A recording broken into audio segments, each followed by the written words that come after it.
Okay, last exercise differential equation का ना, application of differential equation. पूरे चैप्टर में 4 application,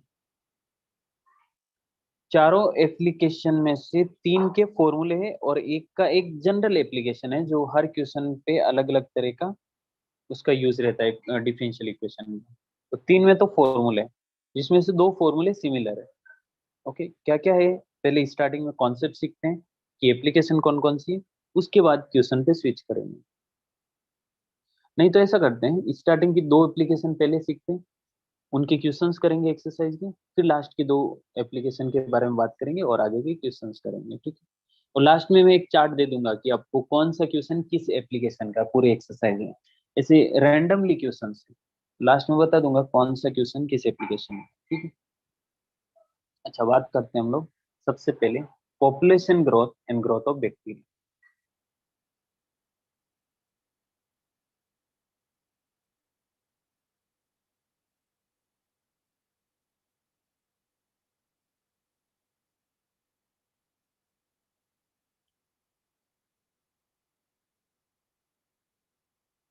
okay, first application population growth and growth of bacteria.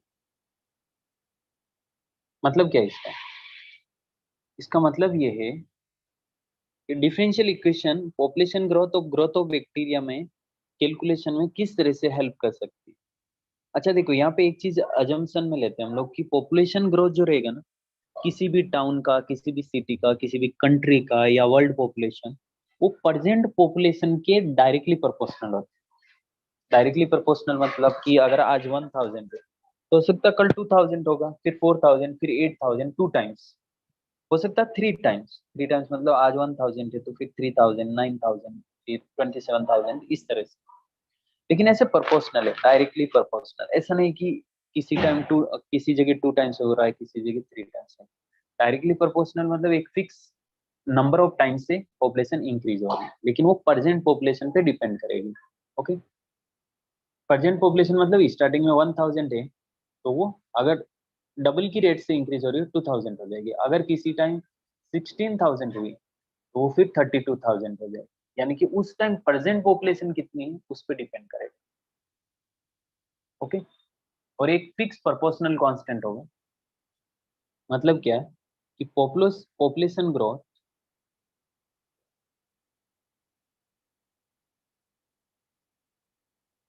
is directly proportional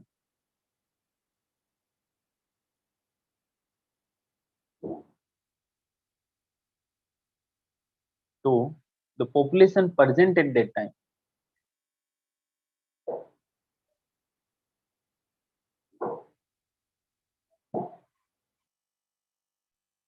उस particular time पे population कितनी है उस पर डिपेंड करता है। इसका मतलब पॉपुलेशन ग्रोथ यानी कि dp upon dt. Okay, population growth यानी कि rate of increase of population, rate of increment of population, जिसको हम मैथ में डीपी अपॉन डीटी लिखते हैं। This is proportional to population present at that time, यानी कि किसी टाइम पे पी किस रेट से इंक्रीज हो रहा है वो पी पे डिपेंड करेगा। लक्ष्यानी, ये बात समझ आई क्या आपको? Okay. बस हो गया फिर तो, इतनी सी छोटी सी बात है। Dp upon dt is equal to, यहाँ पे लिखूंगा मैं k t. K is proportional constant, वो डिपेंड करता है कि 2 टाइम्स हो रहा है, 3 टाइम्स हो रहा है, 4 टाइम्स हो रहा है, कितने टाइम्स। के यहाँ पे प्रोपोर्शनल कांस्टेंट है। अभी ये आपको क्या दिख रहा है, हमें पी में रिलेशन फाइंड करना। ओके, कि किस पी और टी में रिलेशन फाइंड करना, मतलब स्टार्टिंग में आपको दे दिया कि स्टार्टिंग में 1000 है और 4/3 टाइम्स की रेट से, यानी कि एक साल में 4/3 टाइम्स पॉपुलेशन हो रही, तो बताओ कि 19 ईयर्स बाद में कितनी होगी। यानी कि हम पॉपुलेशन और टाइम में रिलेशन फाइंड करना चाह रहे हैं। ये अपना पहला डिफरेंशियल इक्वेशन का एप्लीकेशन। अच्छा, पी और टी में रिलेशन फाइंड करना मतलब इस डिफरेंशियल इक्वेशन को सोल्व करना। अच्छा, सोल्व कैसे करेंगे? जो भी मेथड हमने सीखा अभी तक, 3 मेथड सीखे, होमोजीनियस, वेरिएबल सेपरेशन, लीनियर, जो भी आपको लगता है उससे करना। मुझे लगता है वेरिएबल सेपरेशन से इजीली कर सकते हैं। ये पी आएगा लेफ्ट हैंड साइड में, तो dp upon p, dp upon p is equal to इधर के डी। अगर दोनों साइड इंटीग्रेशन करेंगे ये होगा log P is equal to के T plus C, right. Integration of D T is T. अच्छा, यहाँ से लॉग हटा देता हूँ। लॉग क्यों हटा रहा हूँ? रीजन कुछ नहीं है सर, रिलेशन तो आ गया अपने पास। थोड़ा सिंप्लीफाइड फॉर्म में लिखते हैं, क्योंकि कभी पॉपुलेशन फाइंड करनी रहेगी तो लॉग के अंदर वेरिएबल को रखना ठीक नहीं। p equal to e raise to के टी प्लस सी। अच्छा, सी कांस्टेंट जो है ना, वो हमें फाइंड करना रहता है। क्वेश्चन में डेटा गिवन रहता है जिससे कि हम के एंड सी फाइंड कर सकते हैं।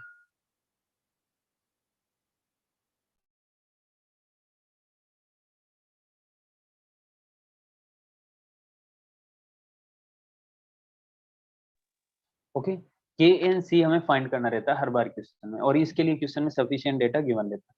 सी फाइंड करना मतलब ये ई के पावर में भी सी नहीं होना चाहिए, वो भी अच्छा नहीं। तो हम क्या करेंगे, ई रेस टू के T into e raise to C करते हैं, और जो ई रेस टू सी है ना, उसको मैं नया कांस्टेंट सी वन कंसिडर कर सकता हूँ, कोई प्रॉब्लम नहीं।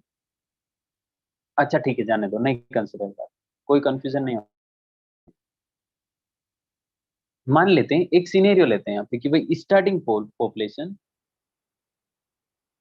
ओके रिलेशन आ चुका है ऑलरेडी, और कंडीशन लेते हैं, सपोज इनिशियल पॉपुलेशन। ये इनिशियल पॉपुलेशन हर बार क्वेश्चन में गिवन रहेगी कि स्टार्टिंग में कितनी पॉपुलेशन है, तभी तो हम बता पाएंगे ना कि भाई 19 बाद कितनी हो जाएगी।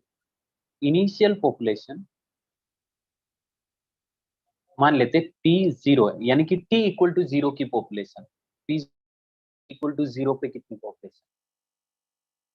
Okay, initial population P zero, मतलब टी इक्वल टू जीरो पे, इसका मतलब क्या है, टी इक्वल टू जीरो पे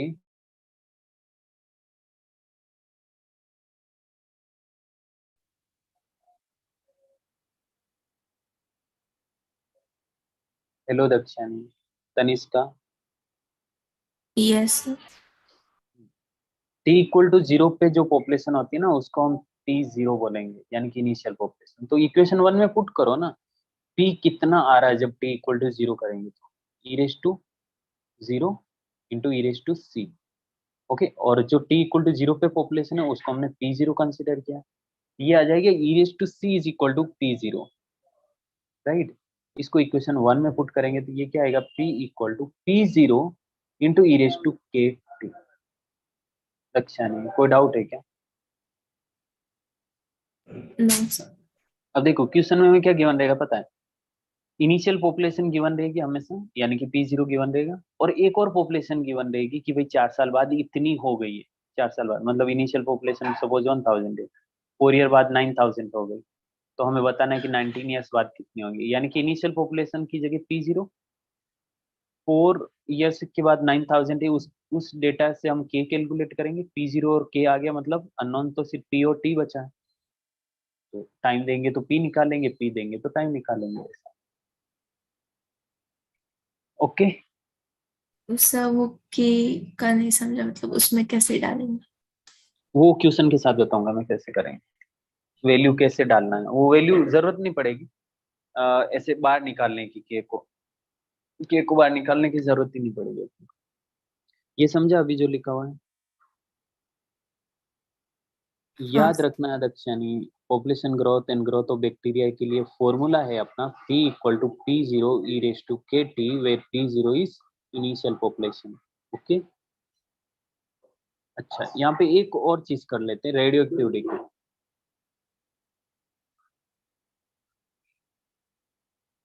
सेकेंड सेकेंड एप्लीकेशन, क्योंकि दोनों का फॉर्मूला ऑलमोस्ट सेम है और कॉन्सेप्ट भी सेम ही है।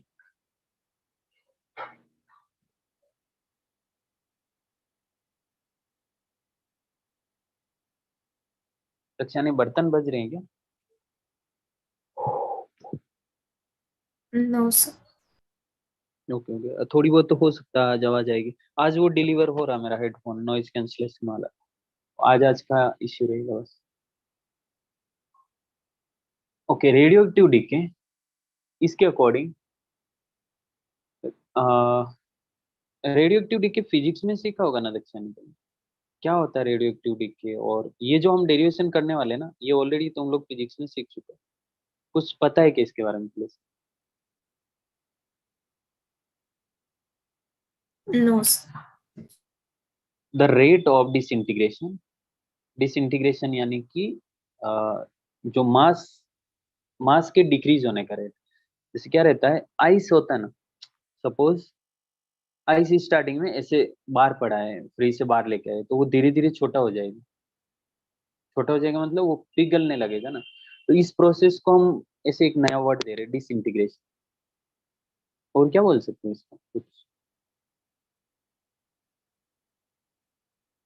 क्या बोलते हो तुम लोग?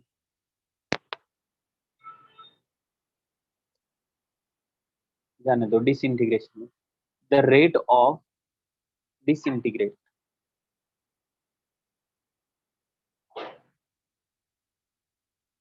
the rate of disintegration of radioactive substances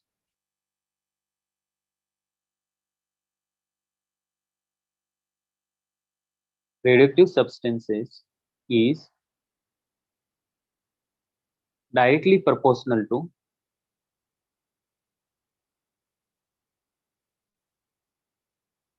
amount present at that time या mass present at that time।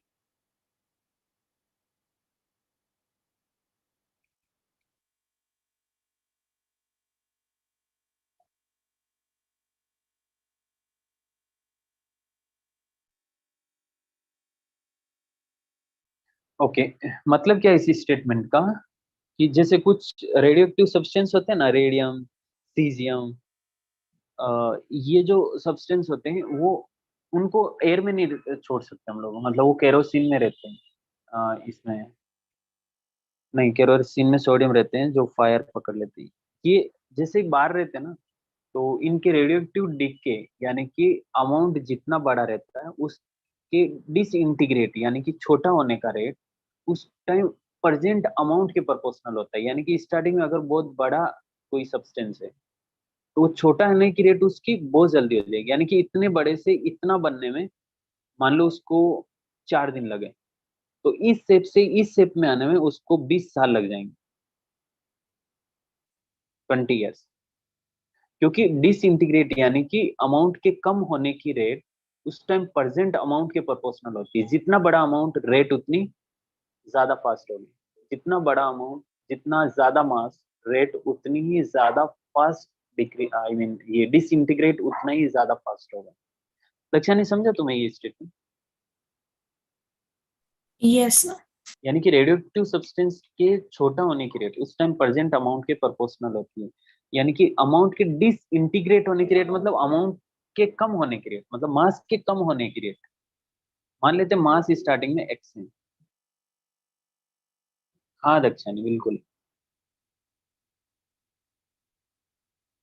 मान लो स्टार्टिंग में अमाउंट एक्स है, किसी टाइम पे अमाउंट एक्स है, तो एक्स के डिक्रीज होने की रेट ना उस टाइम प्रेजेंट अमाउंट के प्रोपोर्शनल होगी। ठीक है, लेकिन क्योंकि अमाउंट कम हो रहा है, मास कम हो रहा है, इसलिए माइनस लेंगे हम।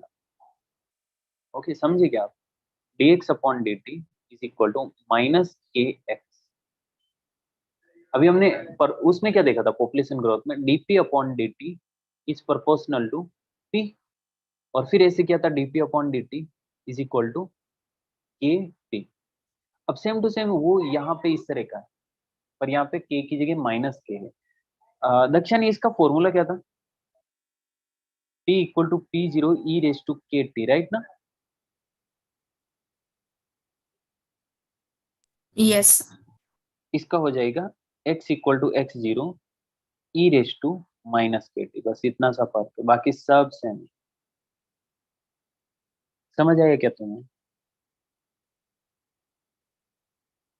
यस। बताओ फिर एक्स जीरो क्या है?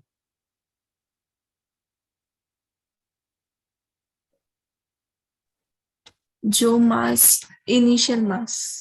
हाँ, टी इक्वल टू जीरो पे जो मास है वो एक्स जीरो। ओके, याद रखना है। रेडियो एक्टिव डिके के लिए ये फॉर्मूला यूज करेंगे, population growth and growth of bacteria के लिए ये फॉर्मूला यूज। दो चीजें सीखी हमने क्वेश्चंस करते पहले, फिर थर्ड और फोर्थ के बारे में बात करेंगे।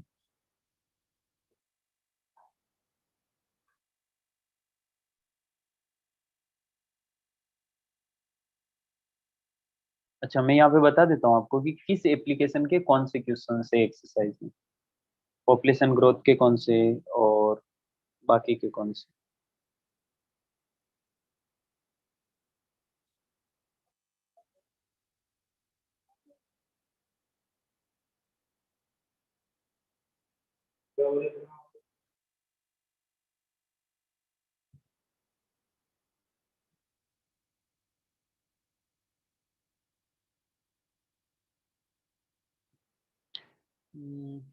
किधर गया किधर गया, एक फोटो था मेरे पास, अभी जस्ट हुआ है वो कॉन्सेप्ट।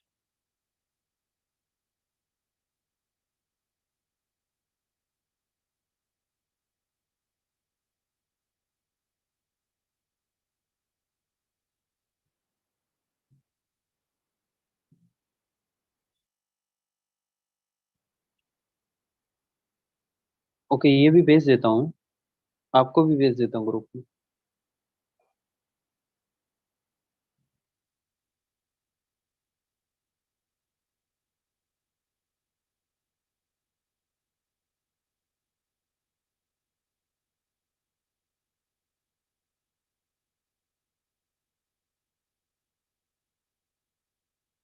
क्वेश्चन नंबर 1, 2, 4, 7, 11, 1, 2, 4, 7, 11, ये जो 5 क्वेश्चन है वो population growth and growth of bacteria के।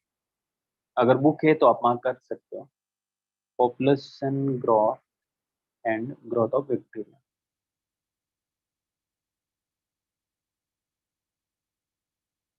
यानी कि इनमें या तो ये फॉर्मूला लगेगा P = P0 e⁻⁻ या फिर ये वाला फॉर्मूला लगेगा X = X0 e⁻⁻ तो वो क्वेश्चन देख के समझ आएगा। सेकेंड टाइप का जो अपना है वो है न्यूटन्स कूलिंग लॉ का, जो अभी हमने सीखा नहीं, पर आप मार्क कर सकते हो 3 और 8, न्यूटन्स कूलिंग लॉ।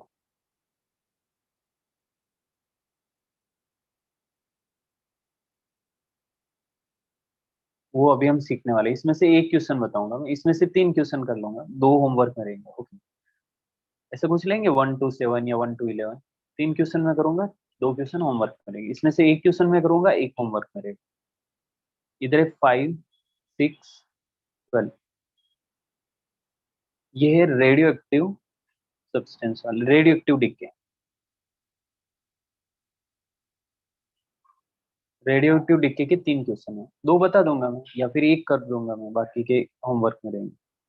और 9, 10 ये ज्योमेट्रिकल एप्लीकेशन, जो अभी हम इसके बारे में बात करेंगे।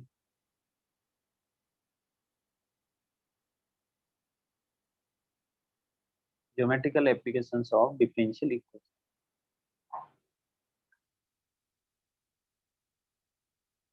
ओके, 1, 2, 4, 7, 11, 3, 8, 5, 6, 12, 9, 10, ये जो 4 एप्लीकेशन सीख रहे हैं वो ये वाली है। फर्स्ट और थर्ड के बारे में ऑलरेडी बात कर चुके हैं, क्वेश्चंस करते हैं।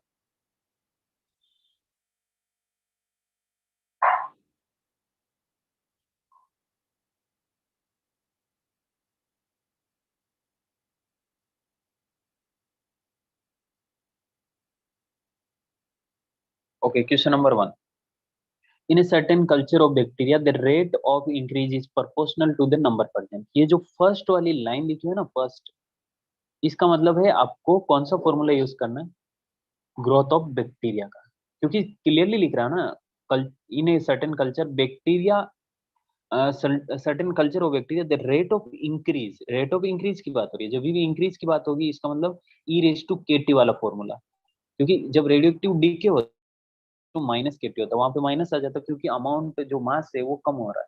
लेकिन जब इंक्रीज की बात हो रही है तो e⁻+KT वाला फॉर्मूला, यानी कि ग्रोथ ऑफ बैक्टीरिया वाला formula, right. This is proportional to the number present. जब ये लिखा हुआ होता है ना तभी हम ये फॉर्मूला यूज कर सकते हैं, क्योंकि स्टार्टिंग में हमने यही लिया था, dP/dt is proportional to P, और यही क्वेश्चन में गिवन है, मतलब वो फॉर्मूला यूज कर सकते हैं, right. If it is found that the number doubles in 4 hours, okay, number 4 hours में डबल हो जाती है, यानी कि =0 पे बैक्टीरिया एक्स थे, आई मीन x =x0 थे, तो t =4 में x =2 टाइम्स।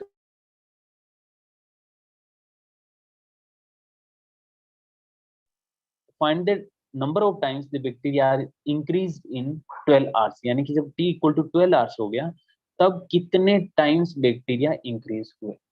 तो हम x फाइंड कर लेते हैं x0 के फॉर्म में, पता चल जाएगा ना कि कितने टाइम्स हो गए, राइट। यस,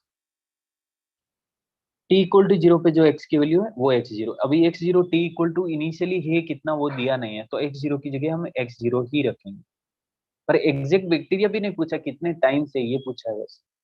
तो एक्स जीरो की जगह एक्स जीरो, के का वैल्यू फाइंड करने के लिए क्वेश्चन में दिया टी इक्वल टू फोर पे एक्स की value two times x zero है, राइट। तो यहाँ पे क्या यूज करेंगे, p equal to P zero e raise to के टी। नहीं नहीं नहीं,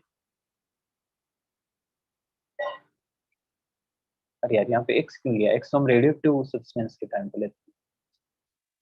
ओके, चेंज कर रहा हूँ यहाँ पे, p equal to P zero, यहाँ पे p equal to two times p zero question में दिया है, तो हमें पता करना है कि 12 आवर्स में p कितने टाइम्स हो जाएगा। ओके, तो हम ये वाला फॉर्मूला यूज करेंगे, p equal to P zero e raise to के T.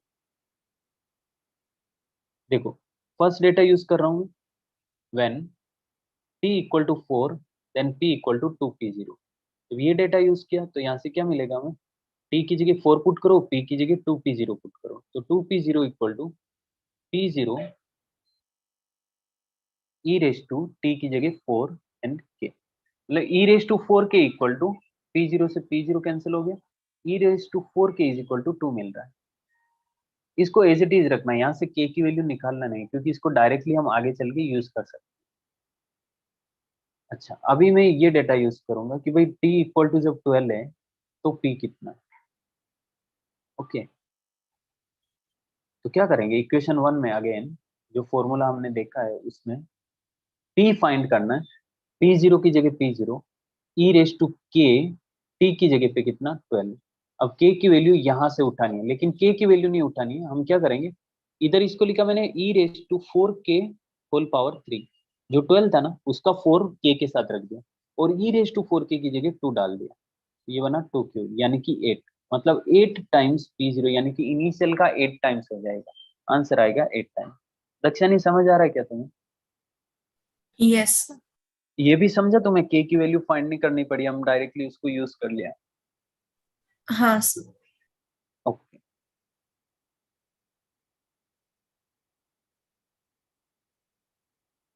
Second question,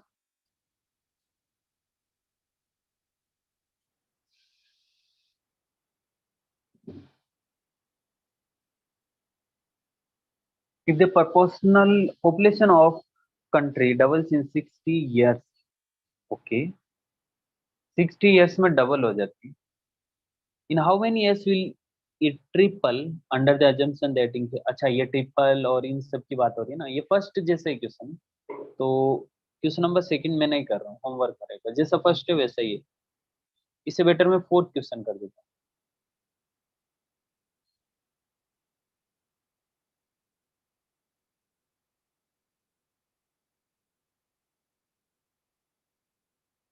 question number four, the rate of growth of bacteria is proportional to the number present, इसका मतलब हम ये फॉर्मूला यूज कर सकते हैं, p equal to P zero e raise to के T.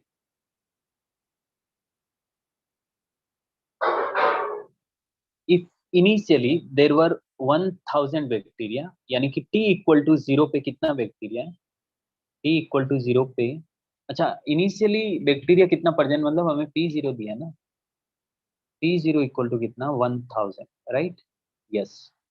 The number doubles in one hour, यानी कि जब t इक्वल टू, ओके ये एक डेटा गिवन है, दूसरा डेटा ये है कि t इक्वल टू वन पे बैक्टीरिया डबल हो गए, यानी कि p की वैल्यू 2000 हो गई। अच्छा देखो, इसको इस तरह से भी समझ सकते हैं, बट कंफ्यूज नहीं होना, इसको इस तरह से करते हैं कि भाई इनिशियली 1000 बैक्टीरिया थे, यानी कि t इक्वल टू जीरो पे जो p का वैल्यू था ना वो 1000 था, इसका मतलब इस यहाँ से क्या कंक्लूजन निकलता है कि p जीरो का वैल्यू 1000, बिकॉज p जीरो को हम already t equal to zero की पॉपुलेशन बोलते हैं, राइट।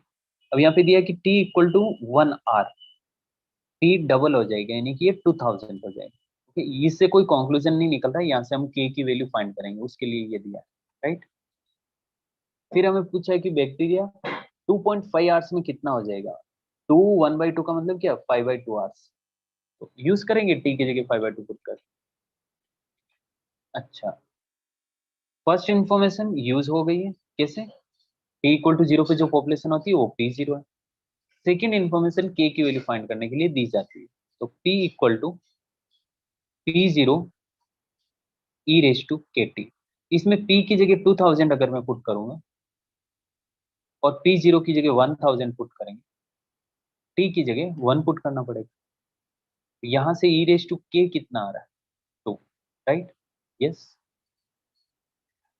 अब हमें पूछा कि t इक्वल टू 5/2 आवर्स में p कितना है?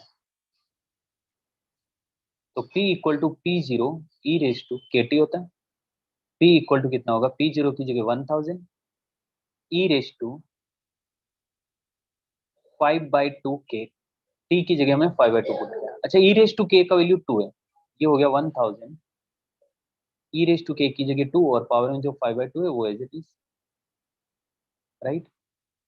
1000 इंटू ई रेस टू 5/2 को क्या लिख सकता हूँ? 4/2 इंटू 1/2, 4/2 प्लस 1/2, तो 4/2 मतलब 2, यानी कि 2 raise to 2 into 2 raise to 1/2, है कि नहीं? यस, बिल्कुल। 2 रेस टू 2 इज 4, यानी कि ये हो गया 4000 इंटू √2 का वैल्यू क्वेश्चन में गिवन है 1.414। मल्टीप्लाई करो दोनों को, जो आंसर आता है वो अपना फाइनल आंसर। ओके दक्षिणी, समझ आ रहा है कि तुम्हें? Yes sir. ठीक है। क्वेश्चन नंबर 11 कर देता हूँ।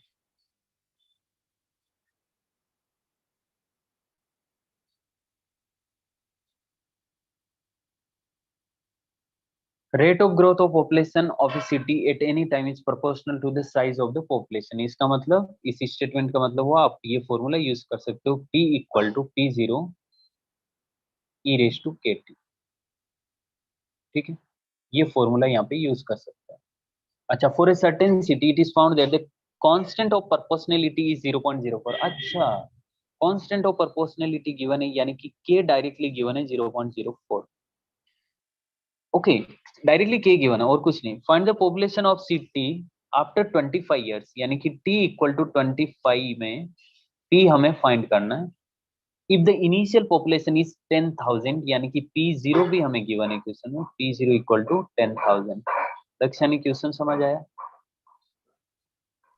हाँ सर। ओके, t की जगह 25, p हमें फाइंड करना है। तो इस फॉर्मूले में p equal to p0 10,000 given है, yes, e raise to k का वैल्यू 0.04 गिवन है, 0.04 इंटू t की वैल्यू 25 गिवन है, right? t is equal to 25, मतलब ये बन रहा है 10,000 इंटू e रेस टू 0.04 मतलब 1/25 इंटू 25, यानी कि ये e बना है 10,000 इंटू e, और e का वैल्यू क्वेश्चन में गिवन है, इतना है 2.7182, मतलब फाइनल आंसर आएगा 27,182। ओके दक्षिणी, समझा ना तुम्हें? हाँ सर। ठीक है। तो population growth, growth of bacteria के 3 क्वेश्चन कर लिए हमने। इसके बाद 5, 6, 12, 5, 6, 12, फिफ्थ और 12 में बता देता हूँ, 6 होमवर्क में रखते हैं।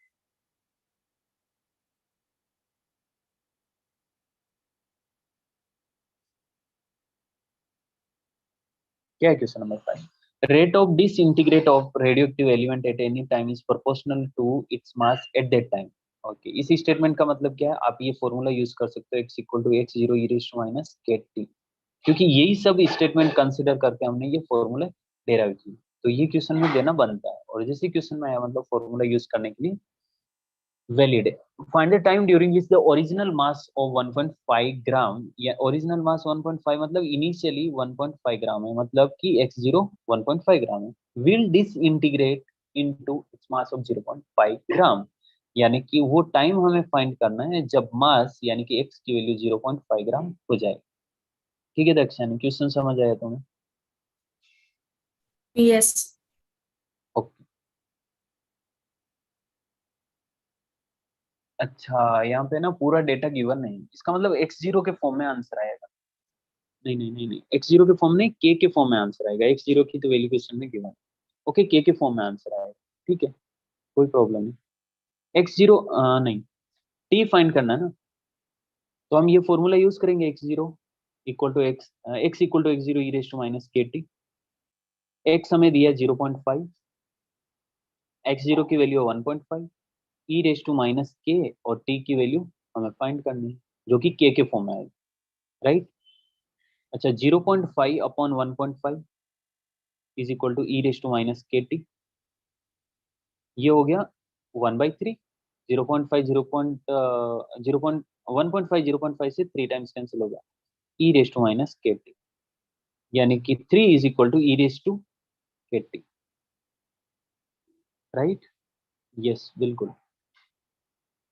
इसके बाद k t is equal to log ले लेंगे यहाँ पे, तो लॉग 3 हो जाएगा ये, यानी कि T equal to 1/k log 3, ये आंसर है। ठीक है ना दक्षिणी, समझ आ रहा तुम्हें? यस। ओके, क्वेश्चन नंबर 5 के बाद 12।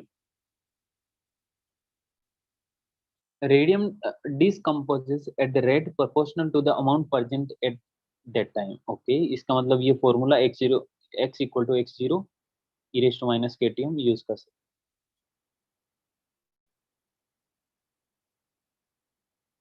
हैं। X equal to x zero e raise to minus के,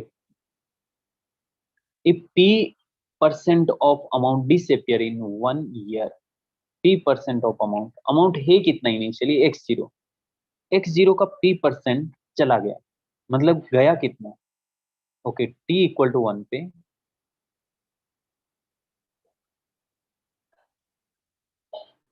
t 1 पे p% ऑफ x0 गॉन, यानी कि x0 इंटू p बाई 100 चला गया है, ये चला गया है, तो बचा कितना,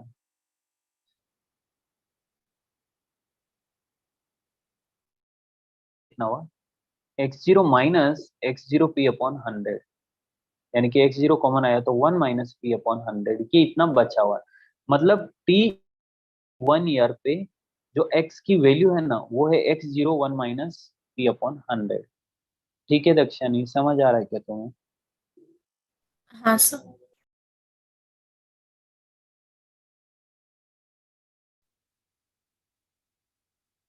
हेलो दक्षिणी। यस सर, समझ में। Okay, what percent of amount of radium will be left after 2 year? तो t इक्वल टू 2 पे x कितना होगा ये फाइंड करना, तो x equal to x zero e raise to minus k, और t की जगह 2, यानी कि x equal to x zero e raise to,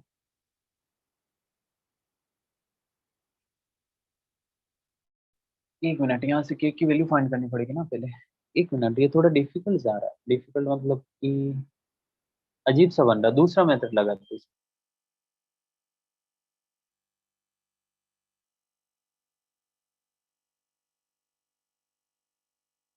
हमारे पास formula x equal to x zero e raise to minus के टी, ठीक है।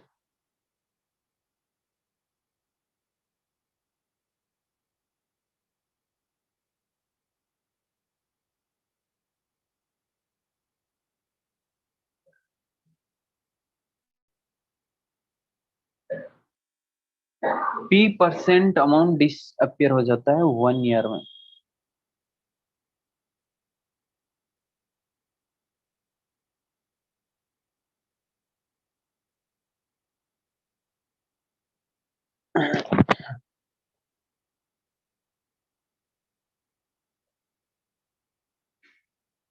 मतलब t इक्वल टू 1 पे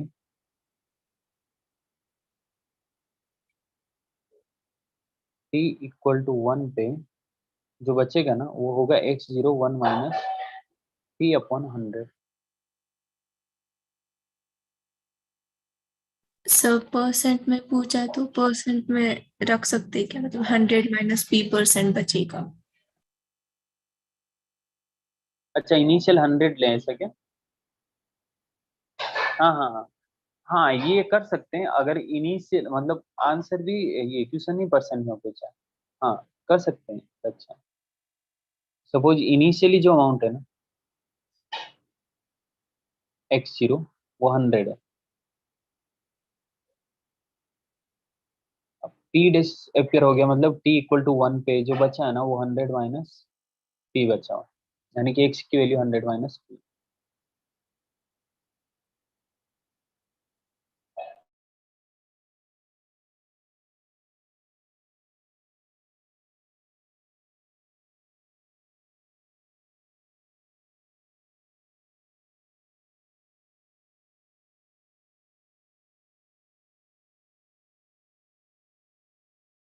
सब म्यूट है।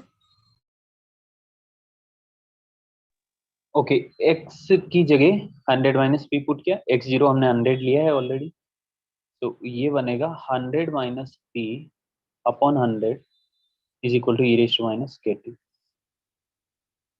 अच्छा, टी की जगह 1 पुट करेंगे ना, टी इक्वल टू 1 ऑलरेडी है, यानी कि ई रेस टू माइनस के, हमें क्या मिला, e raise to minus k is equal to 100 minus p upon 100। ठीक है, इसको यूज करेंगे आगे चल। अच्छा, अभी क्या पूछा है, 2 पे, टी इक्वल टू 2 पे, टी इक्वल टू 2 पे एक्स कितना, कितना परसेंट है, जो भी आएगा परसेंट में है। X equal to x zero यानी कि 100 into e raise to minus के, टी की जगह 2, तो x equal to 100 into e raise to minus k का स्क्वायर, यानी कि x equal to 100 into 100 minus p upon 100 whole square.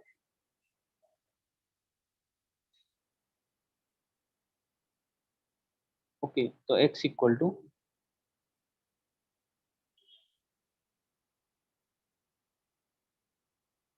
ये बन रहा 100 minus p whole square upon 100, एक 100 कैंसिल हो गया, ये इतना बचा हुआ है। कितने परसेंट बचा हुआ है स्टार्टिंग का, स्टार्टिंग में तो 100 था, मतलब आंसर क्या आ रहा है, 100 minus p whole square percent. सब पीछे 10 - p/10 whole square. 10 minus p by 10 whole square,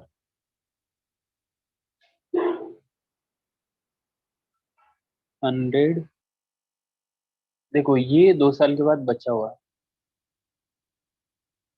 तो what percent of amount radium will be left, left कितना परसेंट है, तो जो आंसर आएगा वो परसेंट में तो रहेगा। 10 माइनस कितना, पी बाई 10,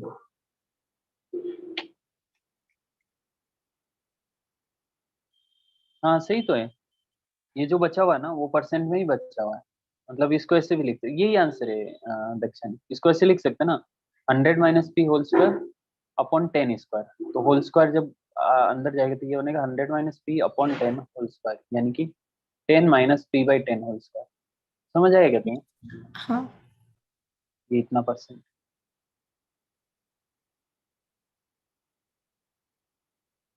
ओके, अच्छा क्वेश्चन, बस 2 लास्ट क्वेश्चन और बचे हैं, 2 कॉन्सेप्ट है और 2 क्वेश्चन है। हम थर्ड यहाँ पे रूल्स, थर्ड एप्लीकेशन सीख रहे डिफरेंशियल इक्वेशन का, Newton's law of cooling. Newton's law of cooling के अकॉर्डिंग कोई ऑब्जेक्ट के कूलिंग का rate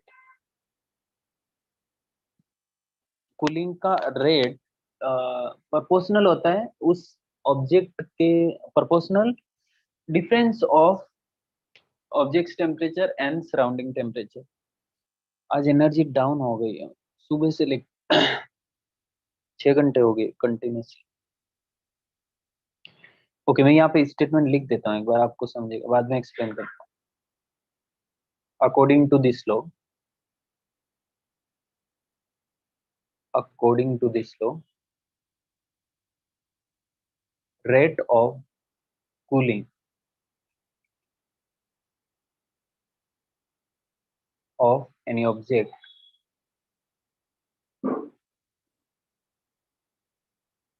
is directly proportional to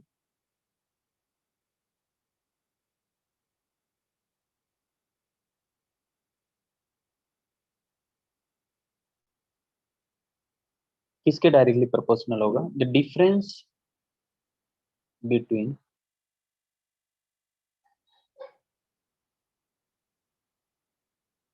object temperature and surrounding temperature.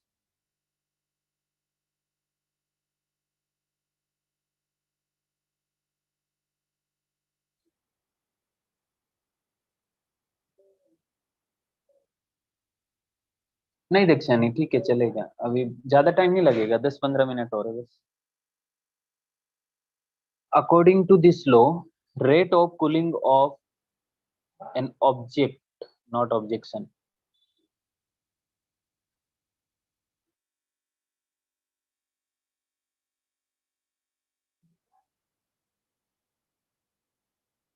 is directly proportional to, ध्यान से देखना, किसी ऑब्जेक्ट के कूलिंग का रेट किसके प्रोपोर्शनल होता है? Difference between objects temperature and surrounding temperature. मतलब ऑब्जेक्ट का टेम्परेचर और सराउंडिंग का टेम्परेचर का डिफरेंस कितना है, उसके प्रोपोर्शनल होता है उसके कूलिंग का रेट। ये स्टेटमेंट समझ आया क्या दक्षानी तुम्हें? स्टेटमेंट क्या है? Yes.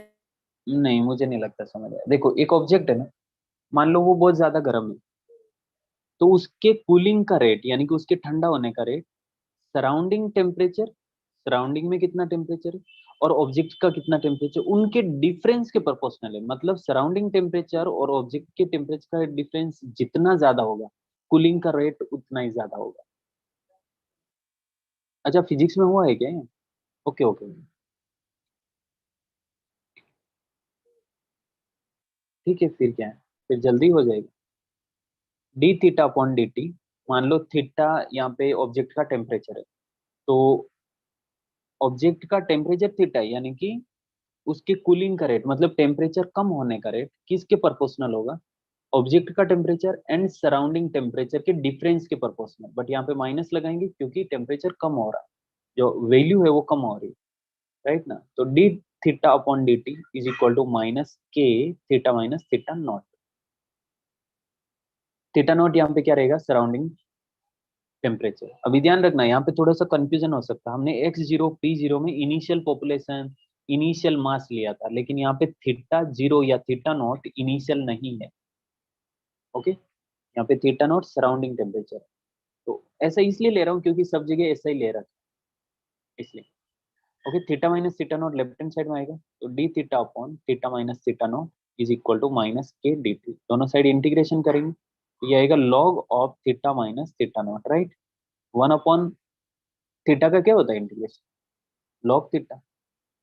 Theta minus theta naught है, ये थीटा नॉट तो कांस्टेंट है ना, कोई फर्क ही नहीं पड़ेगा। जैसे 1 अपॉन एक्स का इंटीग्रेशन लॉग एक्स होता है, बट 1 अपॉन x-1 का इंटीग्रेशन log ऑफ x-1 होगा ना, क्योंकि ये कांस्टेंट है तो फर्क नहीं पड़ेगा भाई। सराउंडिंग टेम्परेचर हमने कांस्टेंट लिया, कंसीडर किया कि आसपास का बाजू का एनवायरनमेंट है वो टेम्परेचर फिक्स रहेगा। Okay, log of theta minus theta naught equal to minus के टी प्लस सी।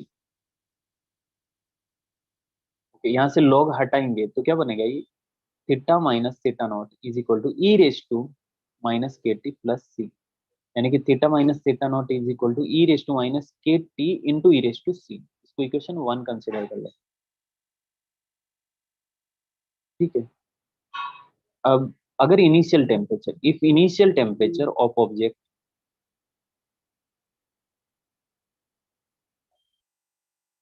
थीटा 1 है, अगर इनिशियल टेम्परेचर थीटा 1 है, इसका मतलब थीटा की जगह हमें थीटा 1 रखना और टी की जगह 0 पुट करना।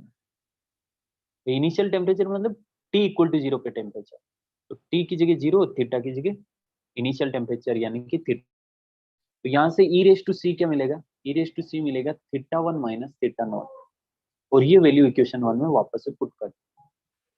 तो फाइनली आ रहा है theta minus theta naught equal to e raise to C की जगह थीटा 1 माइनस थीटा नॉट और साथ में मल्टीप्लाई में ई रेस टू माइनस के टी। ओके, नॉट आप राइट हैंड साइड में लेके आ सकते हो। तो फाइनली जो फॉर्मूला बनता है theta equal to theta naught plus theta 1 minus theta naught into e raise to minus के टी।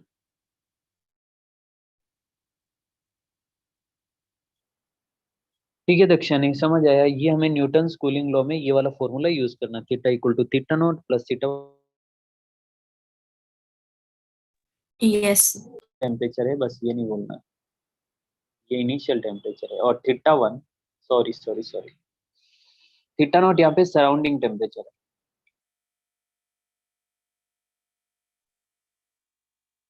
ये सराउंडिंग टेम्परेचर है। Theta one initial temperature.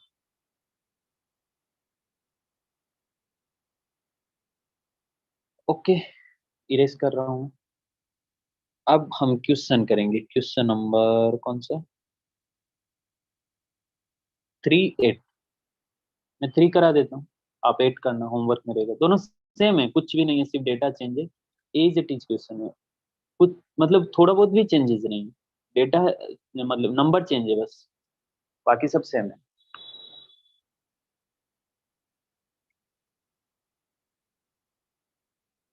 क्या है question number 3? If a body cools from 80 degree centigrade to 50 degree centigrade. अच्छा, 80 degree centigrade से 50 degree centigrade मतलब initial में 80 degree temperature था और बाद में 50 डिग्री सेंटीग्रेड हुआ। बाद में कितनी देर में?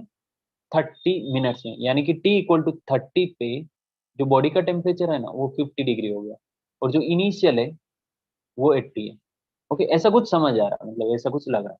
रूम टेम्परेचर कितना? 25 डिग्री सेंटीग्रेड, यानी कि एनवायरमेंट का टेम्परेचर 25 डिग्री सेंटीग्रेड गिवन है। Find the temperature of body after 1 hour. अच्छा, यहाँ पे मिनट में गिवन है ना, तो यहाँ पे 1 आवर को हम 60 मिनट्स ले लेंगे। ठीक है, क्या क्या गिवन है वो एक बार लिख लेते हैं, क्योंकि यहाँ पे बॉडी के कूल्स होने की और बात हो रही है, तो हम पहले ये पता होना चाहिए कि फॉर्मूला कौन सा यूज करेंगे। Theta equal to theta naught plus theta one minus theta naught e raise to minus के टी।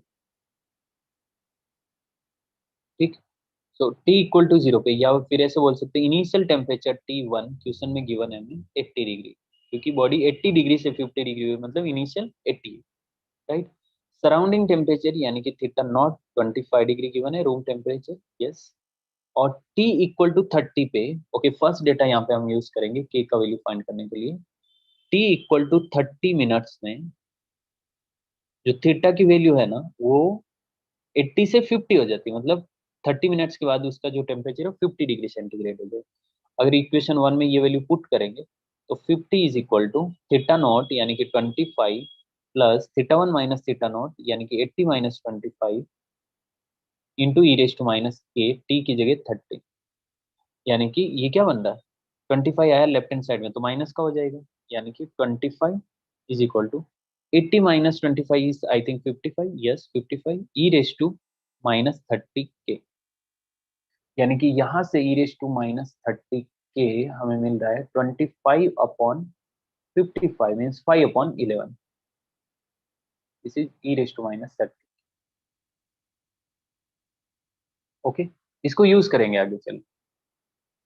अब हमें पूछा है कि t इक्वल टू 60 मिनट्स में, यानी कि 1 आवर बाद कितना हो जाएगा। t इक्वल टू 60 मिनट्स में थीटा की वैल्यू कितनी, तो theta equal to again equation 1 में पुट करेंगे, थीटा नॉट की जगह 25 plus theta one minus theta two यानी कि 80 माइनस 25 मतलब 55, डायरेक्टली 55 लिख सकता हूँ, ई रेज टू माइनस के टी की जगह 60, राइट। तो theta equal to 25 plus 55 e raise to minus 60 k है, उसको मैं ई रेज टू माइनस 30 के इंटू 2 लिखता हूँ, मतलब पावर में 2, और इसका वैल्यू इक्वेशन 2 से 5/11 पुट करेंगे यहाँ पे। Theta equal to 25 plus 55 into 5/11 whole square. अच्छा, ये जो होल स्क्वायर है ना इसको मैं 5/11 इंटू 5/11 लिख रहा हूँ, ताकि कैलकुलेशन में ये 55 11 से 5 टाइम्स कैंसिल हो जाएगा। तो फाइनली ये बन रहा 25 प्लस 5 इंटू 5 मतलब 125/11। तो देखो इसको सोल्व करो कितना आ रहा है, जो भी आंसर आएगा फाइनल आंसर। ठीक है ना दक्षिणी, समझ आ रहा है तुम्हें? यस। ओके, अब एक लास्ट अपना एप्लीकेशन बचा है, geometrical application of differential equation. तो ज्योमेट्रिकल में है ना कोई फॉर्मूला वगैरह नहीं है, वो क्वेश्चन टू क्वेश्चन वेरी करता है। अभी ये क्वेश्चन करेंगे तो आपको पता चल जाएगा, इसमें 2 क्वेश्चंस गिवन है ज्योमेट्रिकल एप्लीकेशंस के, 9 एंड 10।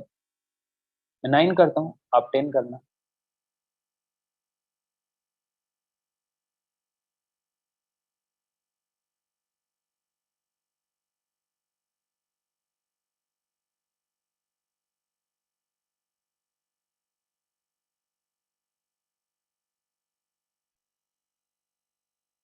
ओके, और वो बहुत अच्छा क्वेश्चन है। देखो क्या लिखा, right circular cone of height. Okay, वो सराउंडिंग वाला ऊपर वाला क्वेश्चन है, ये नहीं। अपना क्वेश्चन ये, right circular cone of height 9 centimeter and radius of base 5 centimeter. It is inverted and water is poured into it. मतलब किस तरह की सिचुएशन है कि एक राइट सर्कुलर कॉन है इस टाइप का, जिसको उल्टा किया है।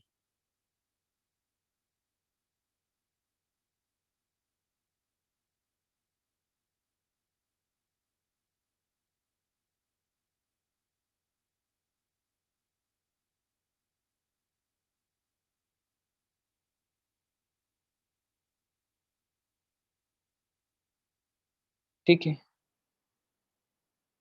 राइट सर्कुलर मतलब ये, और ये जो यहाँ पे एंगल बनेगा वो 90 डिग्री का, ये वाला, ये 90 डिग्री। इसको उल्टा किया। अभी इसमें पानी डाल रहे हैं, थोड़ा थोड़ा थोड़ा थोड़ा करके पानी डाल रहे हैं।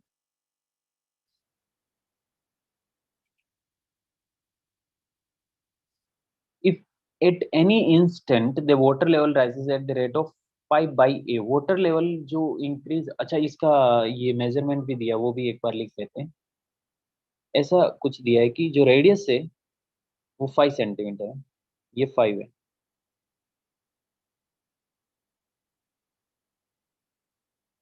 और हाइट 9।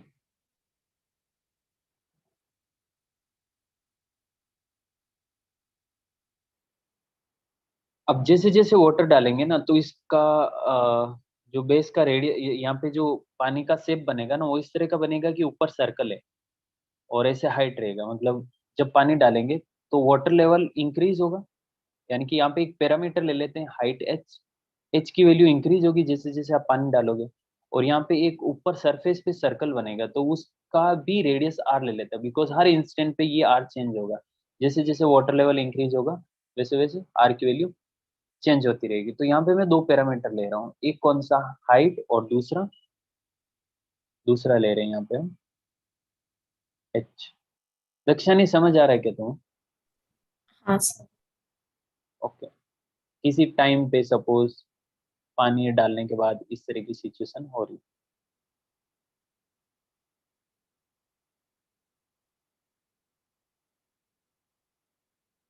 यहाँ पे एक पैरामीटर लिया हमने एच, ये तो फिक्स है, पाई और 9, मतलब कौन की साइज फिक्स है। लेकिन यहाँ पे ये पैरामीटर क्यों लिया हमने एच और आर? बिकॉज यहाँ पे हर इंस्टेंट पे पानी तो कंटिन्यूअसली डाला जा रहा है, तो हर इंस्टेंट पे हर मोमेंट पे ये आर और एच चेंज हो रहा है। तो क्वेश्चन में बोला है कि एट एनी इंस्टेंट, किसी भी टाइम पे अगर देखोगे ना, तो water level rises at the rate of pi by a centimetre per second, यानी कि d H upon D t pi by a centimetre per second से इंक्रीज हो रहा है, right. Where a is the area of water surface at that instant, water surface का area. अच्छा, water surface कौन सा है? ऊपर वाला ना, जहाँ पे सर्कल बन रहा है। तो water surface is a circle. Water surface क्या है एक्चुअली? सर्कल। और उसका एरिया कितना होगा? Area of water surface pi R square, yes. यानी कि A equal to pi R square, मतलब एक्चुअल में D H upon D T is equal to आ रहा pi upon pi R square.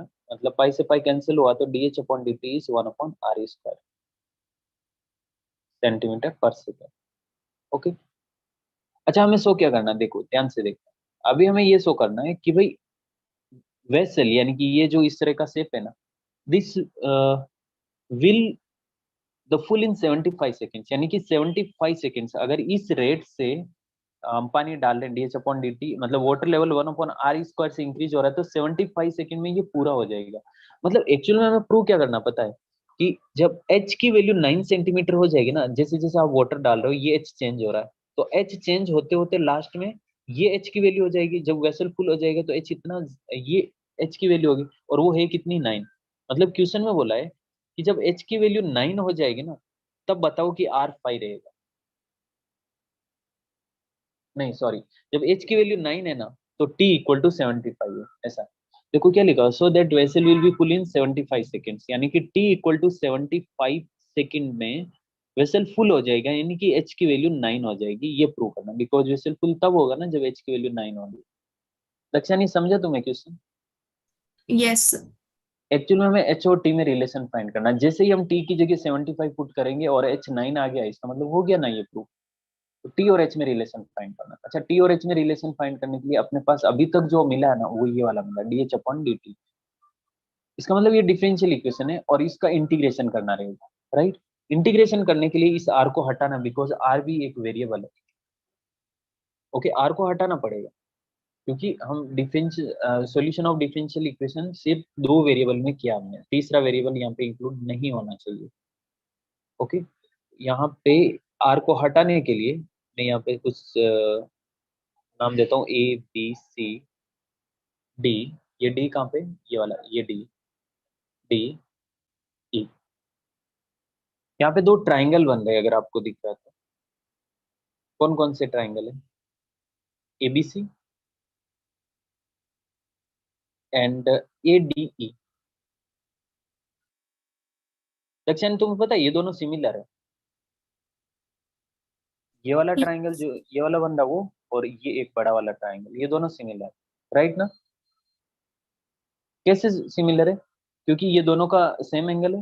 मतलब एक तो ये वाले ट्राइंगल की बात कर रहा हूँ, एक ये वाला ट्राइंगल है, और ये एक बड़ा वाला ट्राइंगल, ये बड़ा वाला ट्राइंगल। तो इन दोनों में ये वाला एंगल सेम है, कॉमन है, कॉमन एंगल। ओके, ये कॉमन है, और ये 90 डिग्री, ये भी 90 डिग्री। जो दो एंगल सेम है तो तीसरा एंगल भी सेम होगा, से दोनों ट्राइंगल सिमिलर होंगे। अच्छा, अगर ट्राइंगल सिमिलर होते तो उनकी कॉरेस्पॉन्डिंग साइड का रेशियो सेम होता है। यहाँ पे छोटे वाले ट्राइंगल में h upon r, h upon r, यानी कि इस साइड का रेशियो h अपॉन आर किसके इक्वल होगा? इसकी हाइट अपॉन इसकी रेडियस, यानी कि 9 अपॉन 5, 9 अपॉन 5। अब r की वैल्यू यहाँ से क्या आ रही है? r इक्वल टू हमें मिलेगा, नहीं 1 अपॉन r कितना आ रहा है? 1 upon r equal to 9 upon 5h, मतलब 1 upon r square is equal to 81 upon 25h square. Sir r को हम 9 माइनस एच भी ले सकते हैं क्या?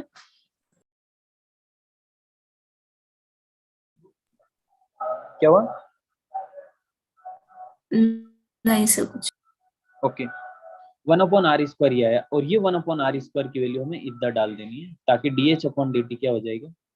D H upon D t होगा 81 upon 25 into 1 upon h square. अब ये एच स्क्वायर आएगा एच की साइड, और डी टी जाएगा राइट हैंड साइड, तो h square d h is equal to 81 upon 25 d T.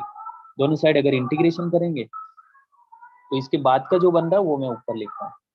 Left hand side में बनेगा एच क्यूब अपॉन 3, और राइट हैंड साइड में 81 अपॉन 25 टी प्लस सी।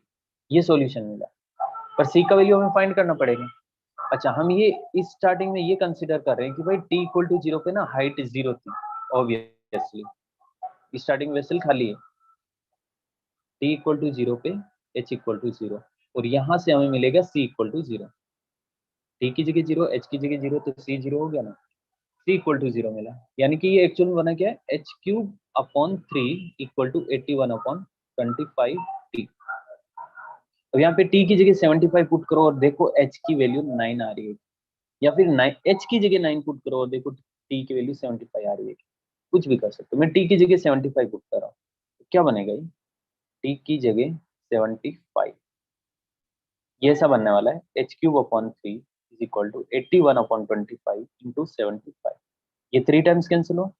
अच्छा, ये 3 हटा के मैं इधर मल्टीप्लाई कर सकता हूँ, तो राइट हैंड साइड में बना क्या? ये 3 इंटू 3 9, 81 होता है 9, 9 स्क्वायर, तो 9 स्क्वायर इंटू 9 इज 9 क्यूब, मतलब h cube equal to 9 cube, यानी कि एच इक्वल टू 9। क्या दक्षा नहीं समझा तुम्हें? समझा सर। तनिष्का, आदित्य, कुछ डाउट है इसमें? No sir. ओके, ठीक है, फिर डिफरेंशियल इक्वेशन कंप्लीट हो गया अपना। नेक्स्ट लेक्चर में